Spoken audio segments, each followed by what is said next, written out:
Hello, guys. Welcome again to another topic in pharmacology. We'll be looking at the pharmacology of polypeptide antibiotics. And for this, there are three major antibiotics we want to discuss here.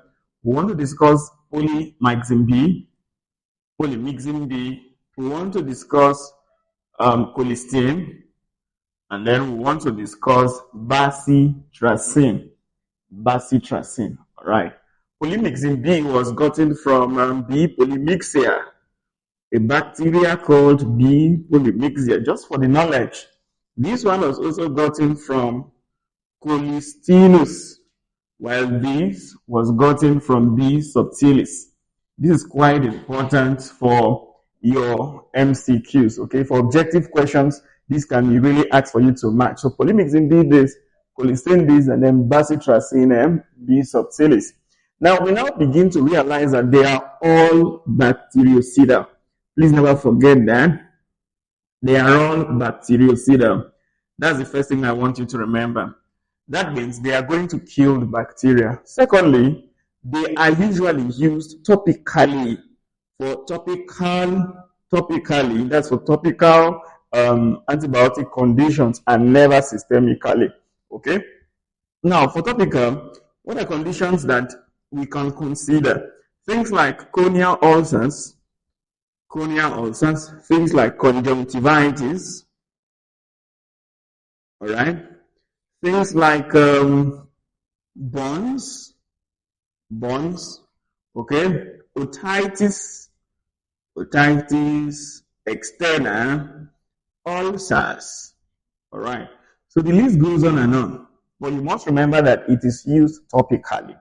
So that's one thing I want you to remember. They are not going to penetrate an intact skin. Never will they penetrate an intact skin. Now, these two, they have the similar mechanism of action. This one will stand on its own. So I've been able to tell you the examples.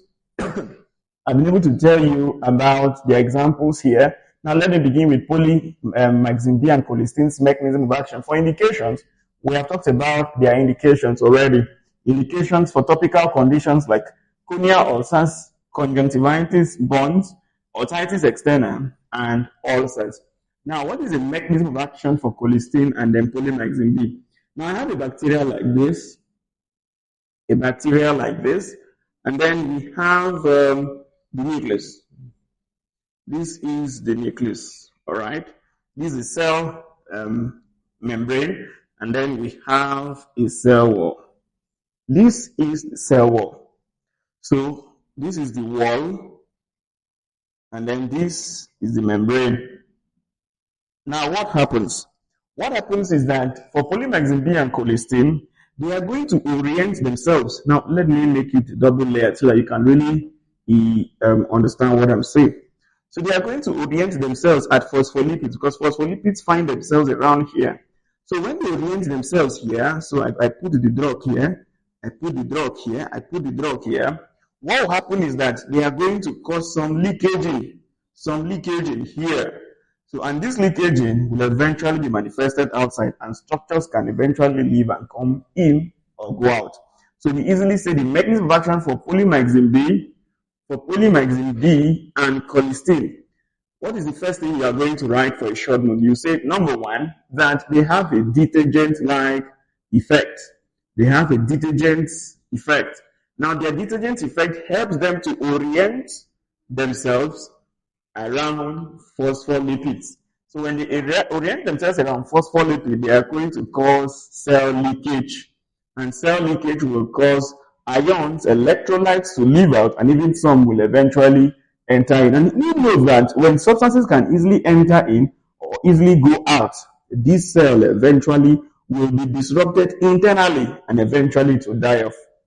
So that's the mechanism of action for these two. For indications, like we said, conditions like corneal ulcers, conjunctivitis, burns, otitis externa outside, and also for external ulcers.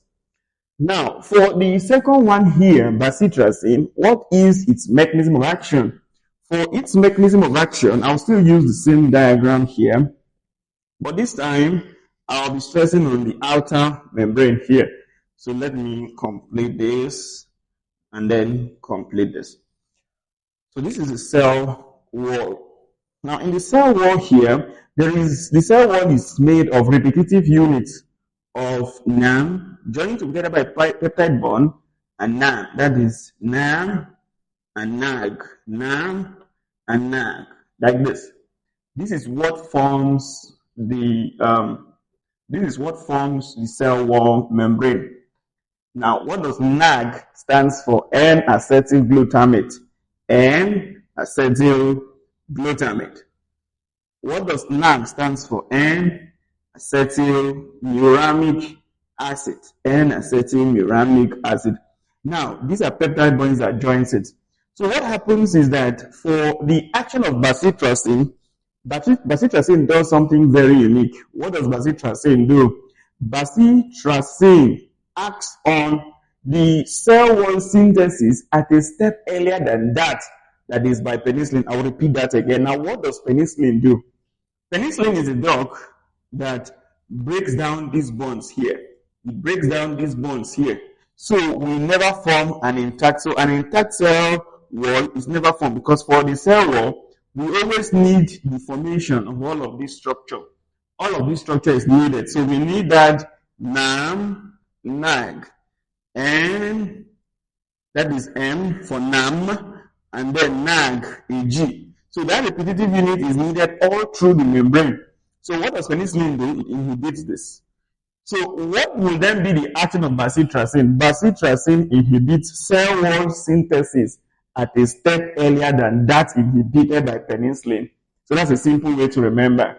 It inhibits cell wall synthesis, inhibiting cell wall synthesis at a step earlier than that of what? Of penicillin. All right. For uses, again, the uses are still being shown there. Conjunctivitis, corneal ulcers, burns, otitis externa, and ulcers. All right. So with this, we have really been able to place our fingers on the basic things that are necessary for your next exam on polypeptide antibiotics. Thank you.